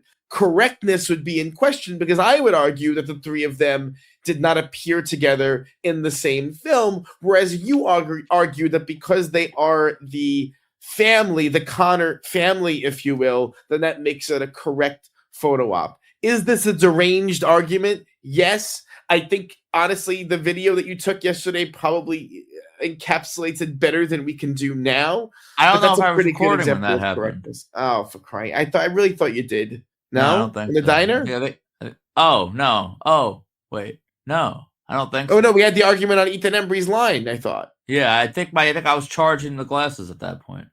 In any case, did I capture the argument you well? did, but I'll capture my argument really quick. They are the family. They are all mentioned. And we see John Connor conceived. And we are sort of watching in a creepy way while it's sort of happening. I believe that was the only time in this anarchy that they were able to sort of be intimate. So I think we saw the conception in the first movie. So it's valid. The science of it all was already in play at the first movie. So I disagree with that, but for the simple reason that they didn't appear on screen together. And that's my version of correctness. So it's pretty straightforward. I agree with them, agree with me. I don't really care. Sound off in the graphic. Would you want the group op with the three people? And keep in mind, if enough people say yes, I'm going to get FOMO, and I'm going to feel bad that I didn't get it. I firmly believe it's incorrect, and I wouldn't want it. Like, I'm the biggest Terminator fan you'll find, and I didn't want it. It's not correct. I would prefer cast members from. I don't want Michael Biehn anywhere near my T2 stuff. That's really what it comes down to. Like, I've seen people who get Michael Bihn's. How do you feel about Michael Biehn signing a T2 poster, even though he's only in? Not good. But he is in a cut of the movie.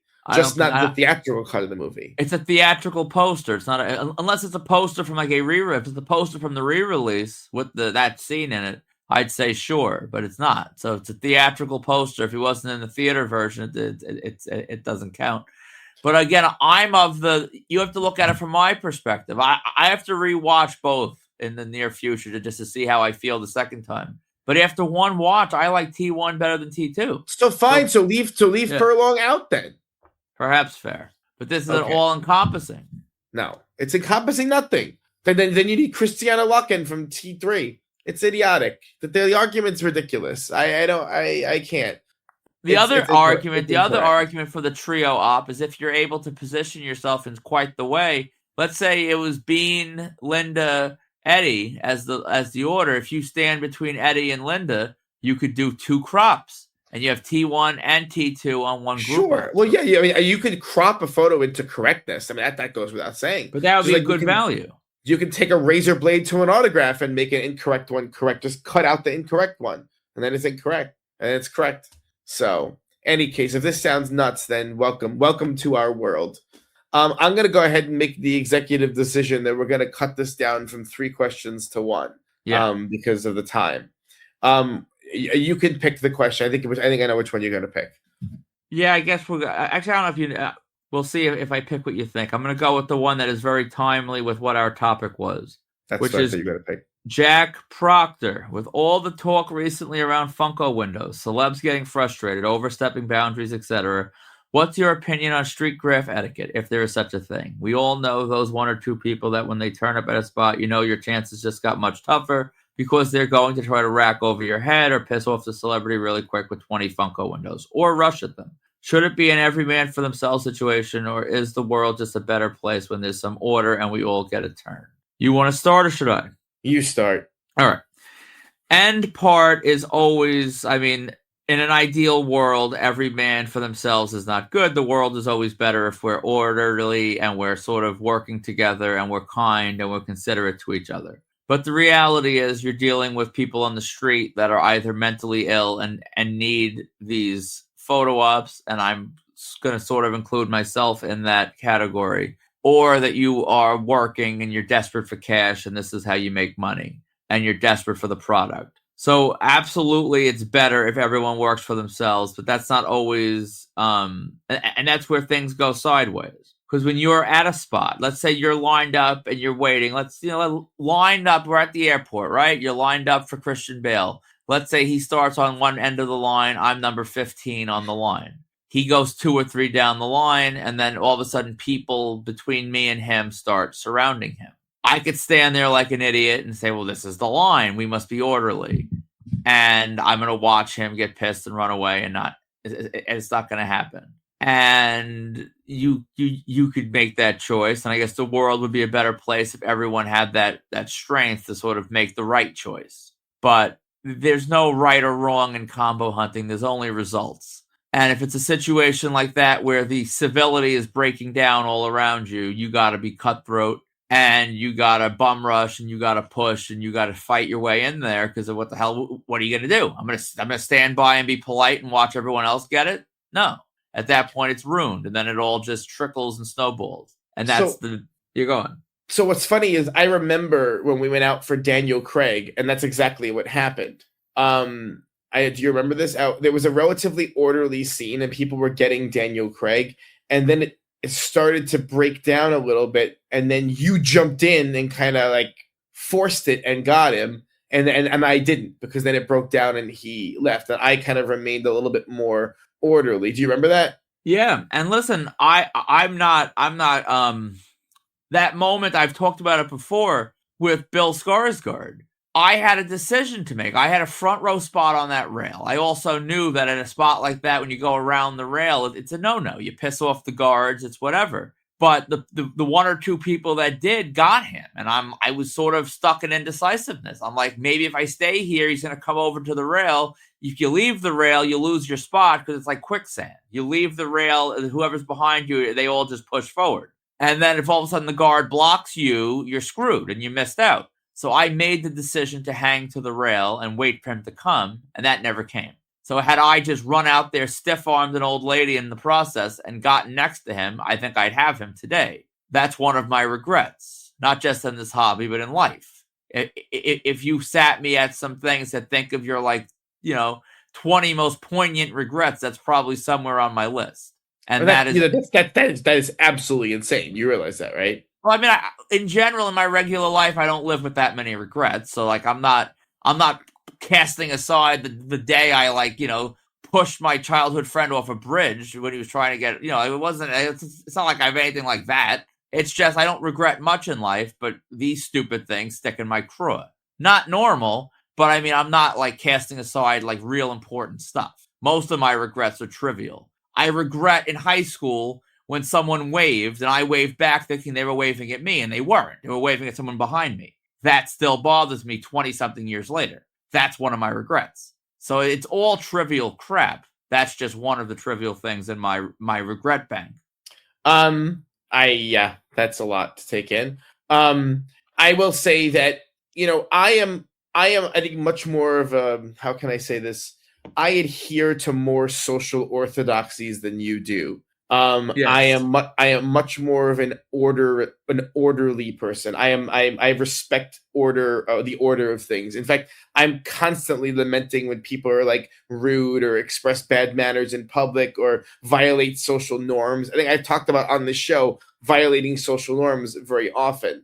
It bothers me, like when I'm mad at Steve years later, decades later, when he jumped in front of me to get Bill Paxton at New York Comic Con when I was waiting in an orderly way, and because he jumped in front of me and like just carrying on, and I never got Bill Paxton, and then Bill Paxton died, and it bothers me because I believe if everyone had just done the right thing, we all would have gotten Bill Paxton.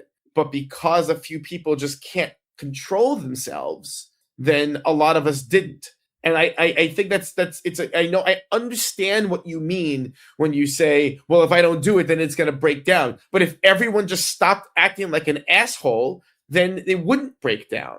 And if you contribute to that general assholery by, acting excitable, by breaking social norms, then it's very hard. It's very weird to then turn around and be like, oh, well, it was going to break down. But if you contributed to the breakdown, then you contributed to the breakdown. And if everyone stopped doing that, then it would be fine. And, when you're in an orderly experience, like I remember when we went for Alex Skarsgård that time, and it was blisteringly hot outside, and there were tons of like teenage girls around, right? But when Alex Skarsgård finally arrived and he calmed everyone down, and it was very orderly, and we all got our stuff, and everyone got what they wanted. And the same thing was like that Joe Manganiello that time when it started to get a little out of hand. He calmed the crowd down, and then everyone got what they were there for. So like I've seen in action how it can be done, where everyone just doesn't act like a freak, but all you need is one. And then the crowd mentality or the mob mentality kind of takes over, and people just go nuts. And then like, I'm going to be very honest. I'm not one to do that. I will not partake in insane behavior. I will not. I mean, yes, some, but not like that. Not in public. Not carrying on. Not bum rushing people. I just don't do that. And I know that means in those situations I will miss out. And on some level, I accept that. I just won't do it. I will not act in a way that is sort of outlandish. I just won't do it. For what I think you're not realizing, and that perhaps I'm misinterpreting your reply, it's not so much when you have, like, if you have 3-4 people that start running, even if everyone else stood firm on the line, that's enough. Like, it's done at that point. Like, it's not about, it's breaking down. It's broken down. That's not necessarily true. Like the Daniel Craig thing, you contributed to the breakdown of that environment, right? I think if I didn't, he was still going in at the same time. But you can't, and you don't know. And don't you think every person who contributed to the breakdown has the same thought as you? That's the unavoidable chaos that is street graphing. You can't. It is very avoidable. Just have some self-discipline. No? When I made the move, I think I already had.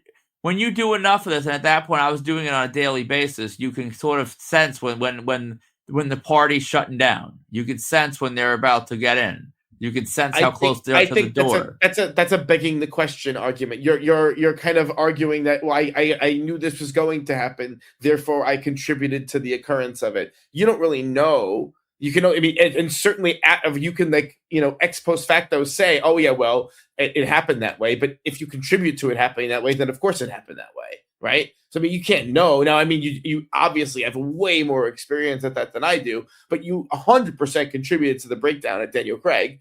And whether that mattered, whether it would have been more orderly had you not, I can't answer. No one can answer that. That's a combo gods question. But yeah. See, my interpretation of that always was that it broke down through no fault of mine, and I just made the best of it in that moment. That's a very self-serving answer, isn't it? I imagine so.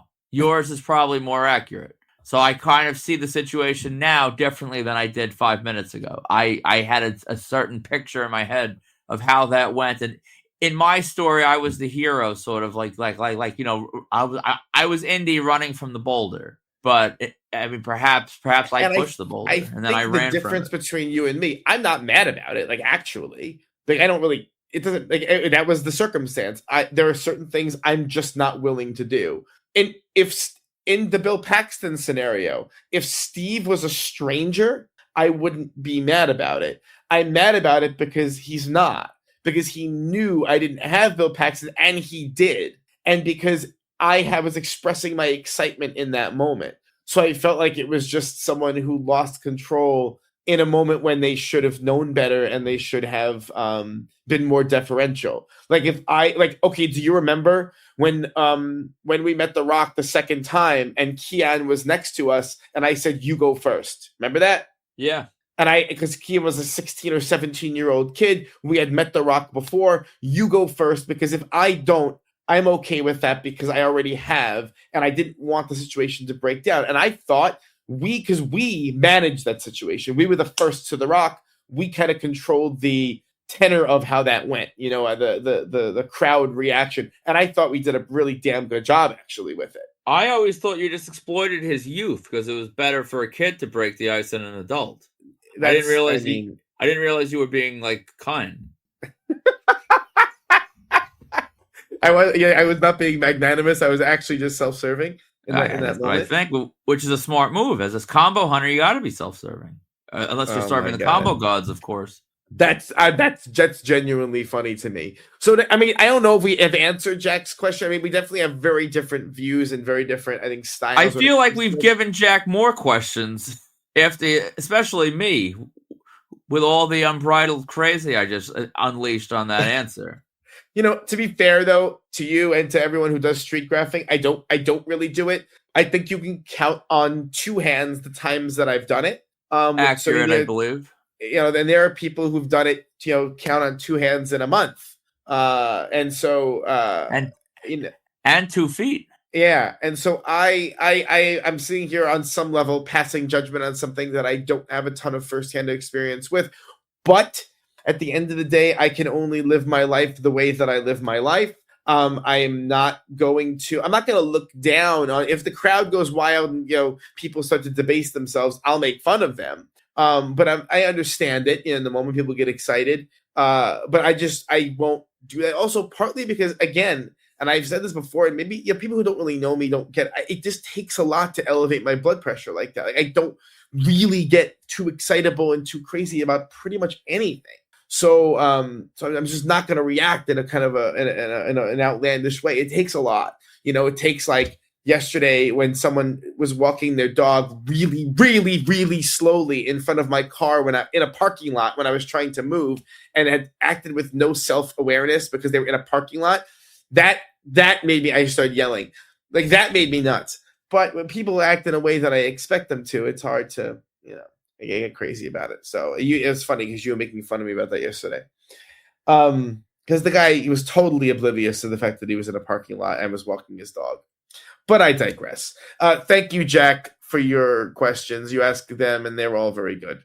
What's coming up for us? So everything's coming up real fast, Yeah, our list, lost a couple this week. We got the big event in a couple of weeks. The Rick Martel orders are coming in for us fast and furious. We have a pretty nice stack of stuff. I'll be prepping and getting everything laid out probably in the next couple of days. I always like to have it done like a week in advance, just so we make sure you got everything prepped and ready to go. That should be a great time. After that, we have Steel City, which I'm a little nervous. Like honestly, if it was like a Roseanne cancellation, that would be so deflating. So I'm still holding my breath, especially on some of these more uncommon names. The hotel's booked. Did you buy your ticket? No, we have to. That deadline is fast approaching. Yeah, I have to check. I think I might have bought it already. I got to check. Let me know. But we got it because that March 15th deadline for the discounted tickets, we can't mess around. And then Chill Out. Google can be running around like maniacs. I'm gonna. We gotta add Chiller. The hell, Chiller as well. Yeah. I don't know why we pulled it off. I feel like it was on there. Maybe I deleted it by accident. Yeah, it must. I don't know. So we have big events: Steel City, chill out and chiller. And the goal for us is to have Sharpie socials at all 4 of those events. So look out real soon for the big event details. They will be posted this week. So if you want to try and make it, I hope everyone can make it. Listen, I'm not getting screwed on these upcoming splits of these checks. Oh, for crying out loud. I don't know. Don't get me started. We're over 2 hours in. Don't get me started in this, please. If you're shopping for autographs, check out www.markedoutcollectibles.com or our eBay store at Marked Out Collectibles. To contact us for any reason, email markedoutcollectibles@gmail.com or join and participate in the Marked Out autograph collecting community on Facebook. And so right now we're pushing 2 signings.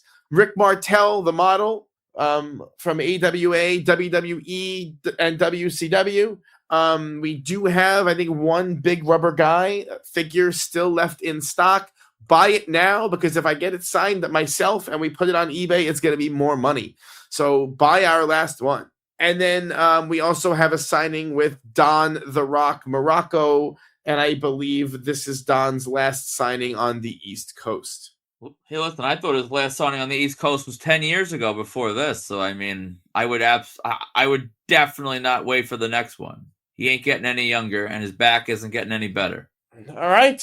So, once again, we promised ourselves we would be an hour and a half, and we're over 2 hours because I think the Monster Mania report went long, honestly. Yeah. I mean, yeah, it is what it is. We had a lot to say. I love how we were going to originally be constrained ourselves to 1 hour. Then it was 90 minutes. Now it's very hard to constrain ourselves to 2 hours. I'm not going over 2. This is it. I mean, we're over 2. Timer. Yeah, but the pauses get cut out. So it probably, like we're looking at one number, we're going to probably shave 5 or 6 minutes off, which is still over 2.